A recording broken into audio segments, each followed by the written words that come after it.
சிவகாசியில் பல கோடி மதிப்பு பழங்கால பொருட்கள் சேகரிப்பு. தொல்பொருள் ஆர்வலர் ராஜராஜன் சாதனை. மாணவர்கள் ஆராய்ச்சியாளர்களுக்கு வரப்பிரசாதம். மலேசியா பேராசிரியர்கள் மாணவர்கள் பார்வையிட்டு பாராட்டு. சிவகாசி காயம்பூர் நகரை சேர்ந்தவர் ராஜராஜன். வயது 63. தொல்பொருள் ஆர்வலரான இவர் பழமையான பொருட்களை சேகரிப்பதில் ஆர்வம் கொண்டவர். பல கோடி ரூபாய் மதிப்புள்ள பழமையான பொருட்கள், நாணயங்கள் உள்ளிட்ட அரிய பொக்கிஷங்களை 7 ரகசிய இடங்களில் வைத்து பாதுகாத்து வருகிறார். சிவகாசி ஐயனாடார் ஜானகி அம்மாள் கல்லூரியின் முன்னாள் மாணவரான இவர் தனது படைப்புகளை கல்லூரிகள், அரசு மியூசியங்கள் உள்ளிட்ட பொது இடங்களில் வைத்து இலவசமாக காட்சிப்படுத்தி வருகிறார்.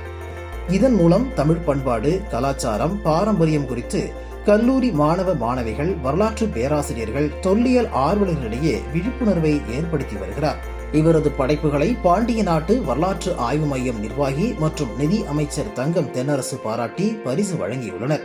மலேசியா ஈப்போ ஆசிரியர், கல்விக் கழக தமிழ் ஆய்வியல் பிரிவு மாணவ மாணவியர் 25 பேர் சிவகாசி ஐயனாடார் ஜானகி அம்மாள் கல்லூரிக்கு வருகை தந்தனர். தொடர்ந்து ராஜராஜன் வீட்டில் உள்ள பழங்கால பொக்கிஷங்களை பார்வையிட்டனர். அவர்களுக்கு ராஜராஜன் பழங்கால பொருட்களின் பெருமைகள் குறித்து விளக்கமளித்தார். அனைவருக்கும் தமிழர்களின் கலாச்சார பாரம்பரியமான நவமணி கற்கள், பவளம், முத்து, ரோஜா, ஜாதிக்கற்கள், குண்டுமணி உள்ளிட்டவற்றை ராஜராஜன், அவரது மனைவி மஞ்சுளா ஆகியோர் பரிசாக வழங்கி வாழ்த்தினர். இவரது பழங்கால பொருட்கள் சேகரிப்பு இந்தியாவில் மட்டுமல்லாது உலக அளவில் வேறு யாரிடமும் இல்லை என சொல்லும் அளவிற்கு விலை மதிக்க முடியாத பழங்கால பொருட்களை சேகரித்து வருவதோடு அவற்றை முறையாக பாதுகாத்து வருகிறார். இதற்காக அவர் மாதம் தோறும் ஒரு குறிப்பிட்ட தொகையை செலவிட்டு வருவது குறிப்பிடத்தக்கது.